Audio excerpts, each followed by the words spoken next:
On a vu que vous êtes parmi les précurseurs d'un mouvement citoyen appelé le ballet citoyen. Alors, en quoi consiste le ballet citoyen?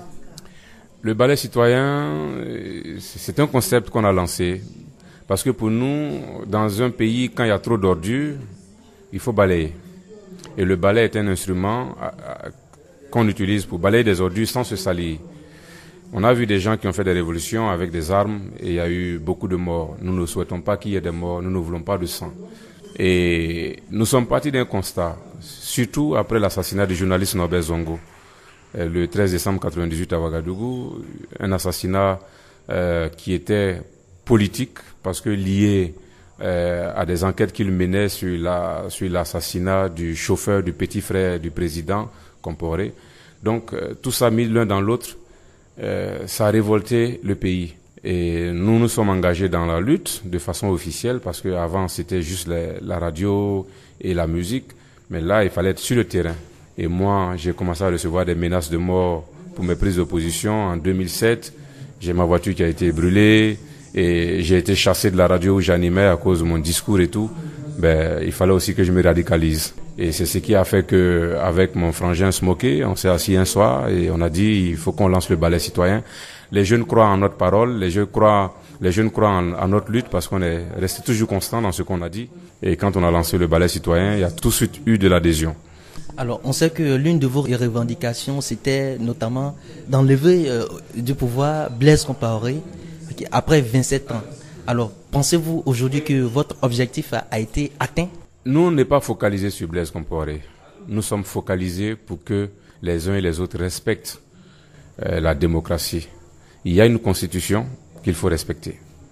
Blaise Compaoré pouvait respecter la constitution. Voilà, son mandat finissait en novembre 2015. Il a aidé à construire le pays, il a fait ce qu'il pouvait. Tout ce qu'on lui demandait, c'était de respecter la constitution. Notre combat ne se limite pas à Blaise. Parce qu'il y en a qui se posaient la question, oui, si Blaise il s'en va, on va mettre qui? Je dis, si Blaise il s'en va, on va mettre un Marguya. Et on va le suivre avec Lance-Pierre.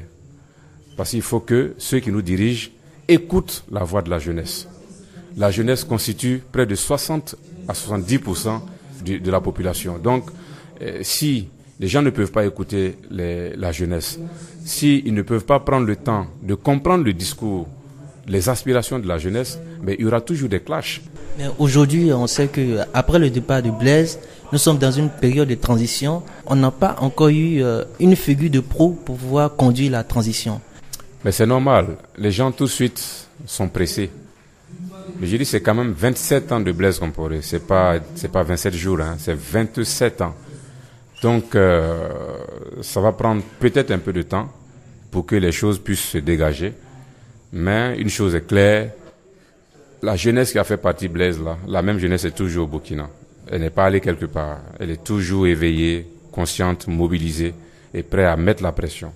Je le dis et je le répète, le président est un employé du peuple. Ça ne doit pas être le contraire. Le ministre est un employé du peuple. Le député, jusqu'au maire, jusqu'au conseiller, ce sont des employés du peuple. Et il faut que les populations comprennent ça. Voilà. Alors, quel message, pour terminer, avez-vous, non seulement à l'endroit des chefs d'État africains et à la jeunesse? Les chefs d'État africains, je leur dis, hey, la génération mouton est finie. Aujourd'hui, nous sommes une génération verso, une génération Internet, et on ne peut plus brimer quelqu'un, on ne peut plus censurer quelqu'un. Donc, c'est pour dire que les enfants sont tellement informés que nous, aujourd'hui, on doit être à l'écoute de ces enfants-là, de voir quelles sont les aspirations. La jeunesse, c'est soit elle s'engage, qu'elle se prenne en charge, ou bien qu'elle accepte d'être une pute avec laquelle on va s'amuser tout le temps, et elle va passer le temps à se plaindre et à se plaindre. Il faut arrêter de se plaindre. Au lieu de blâmer l'obscurité, allume ta bougie. Comme je le dis, si tu parles, tu meurs, tu parles pas, tu meurs. Qu'est-ce que tu fais? Si tu luttes, tu meurs, tu ne luttes pas, tu meurs. Qu'est-ce que tu fais? Donc il faut s'engager.